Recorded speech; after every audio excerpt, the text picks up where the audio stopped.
Hi everyone, my name is Melanie Grant, and this is C&M class. Today we're talking with our class 2021 for root operations for 8NY, MX, and S, also known as division, release, transplantation, reattachment, transfer, and reposition. We're looking at chapter 4 in our textbook, which is root operations that put in or put back or move some or all of a body part.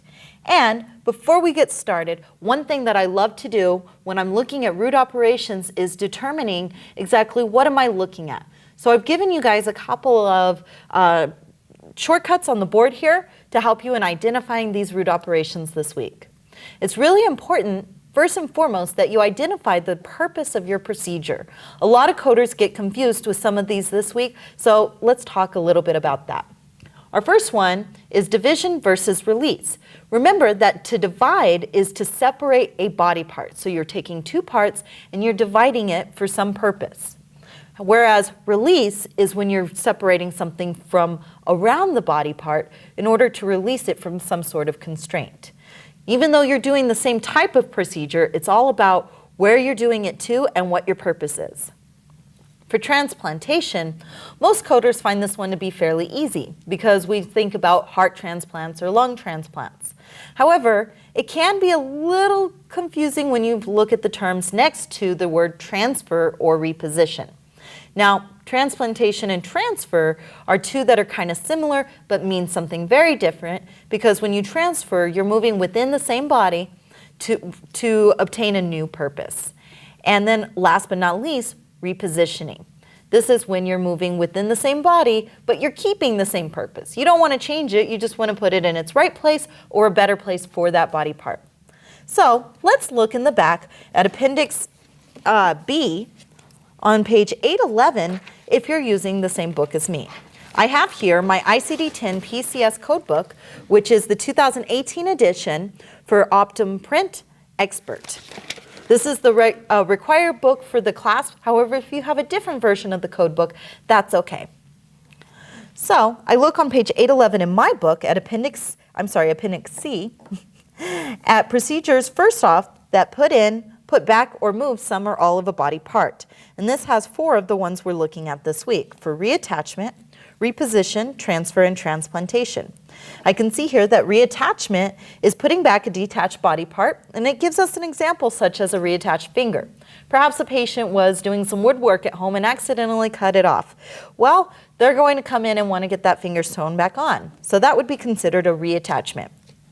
Our reposition gives us an example of moving a body part to a normal or other suitable location.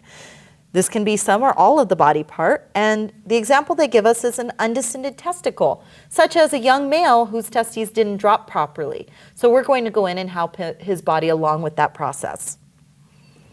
A transfer, as we mentioned earlier, moves a body part to function for a similar body part. And so we have some or all of the body, such as a skin pedicle transfer flap. So in a patient that may have had a burn or had something cut out, such as a neoplasm, they may end up doing a flap. And then transplantation, of course, putting in a living body part from a person or an animal, such as a pig skin, some or all of the body part, and they give us the example of kidney transplant. For our other two on page 812, we'll find procedures involving cutting and separation for our division and release. You'll notice division is cutting into or separating a body part, such as a neurotomy, whereas release is freeing a body part from a constraint, and it's cutting around the body part, so around the body part that you want to release. And so we had an adheolysis. Okay? So let's look at that. We're going to do the first one in our books together, and then I'm going to leave you on your own to try the rest of them with your book and then work on those assignments at the end. If you have any questions throughout the week, though, make sure you reach out to me, and we can go over any coding questions you have specifically or any parts that may be confusing. All right, so we're going to look on page 91 of our textbook for our applied approach, ICD-10 PCS. And we have here our first example, which is a decompressive laminectomy.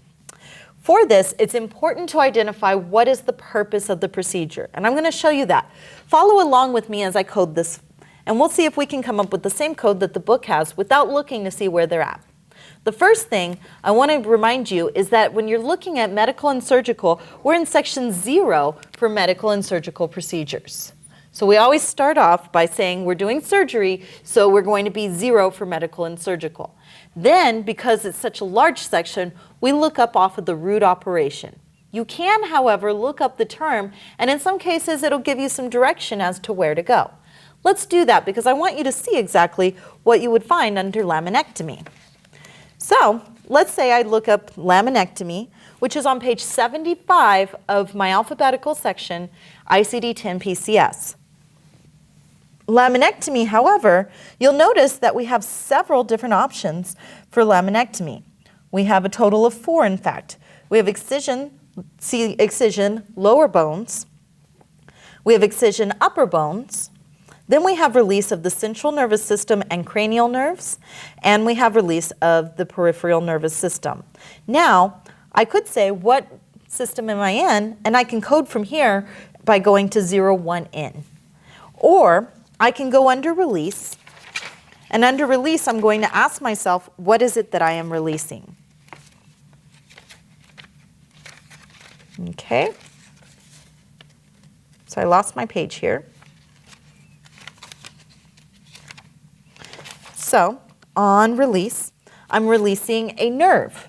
And so if you look at this example, a decompressed lumbar laminectomy using an open approach to treat spinal stenosis. So I'm releasing a spinal nerve.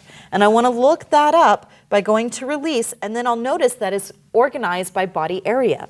So this is what are you releasing, not what are you cutting in order to release. And in this case, we're releasing the nerve. I'm going to find nerve in the middle of page 92 in the first column. Under release, nerve, and then I have options of which kind of nerve am I releasing. In this case, the nerve that I'm releasing is lumbar. We know this because it told us here that this was a decompressive lumbar laminectomy. Okay, so we're going to go to lumbar, which also gives us 0, 1 in.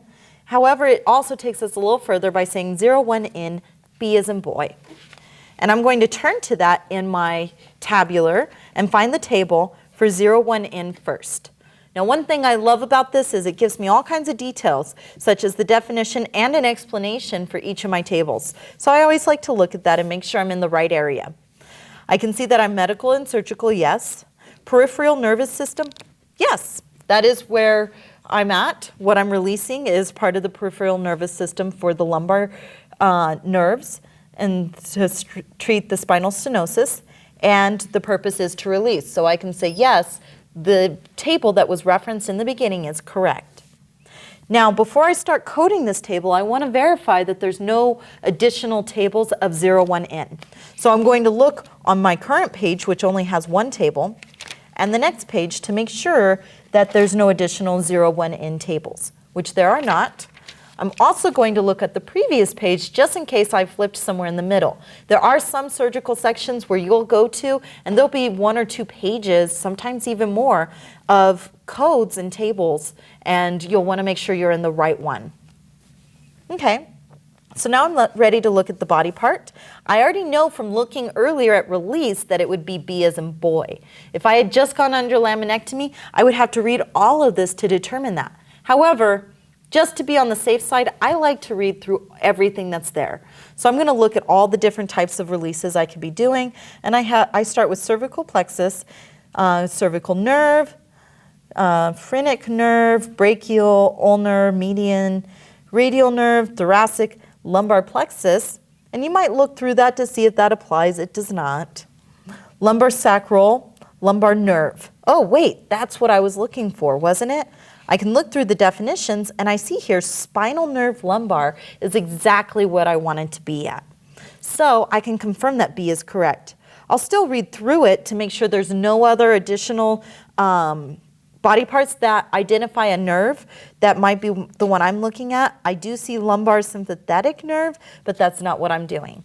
So I can confirm that B as in boy was correct from my initial review under release. Had I not gone under release, I would have been looking through this the entire way instead of having kind of like a guide. Next, I say, what is my approach? And this one was open approach. So I'm going to use 0 for open.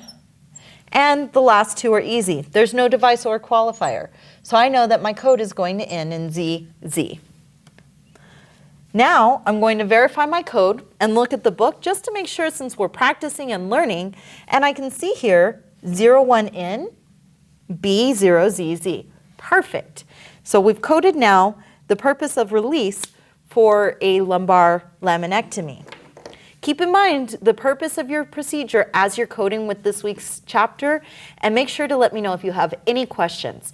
There will be some review on our coding clinic, as well as open for questions and review in our Coding with Miss Melanie segment. So if you have any difficulties or any questions this week, send them to me and I'll be more than happy to review. That's all for today. Until next time.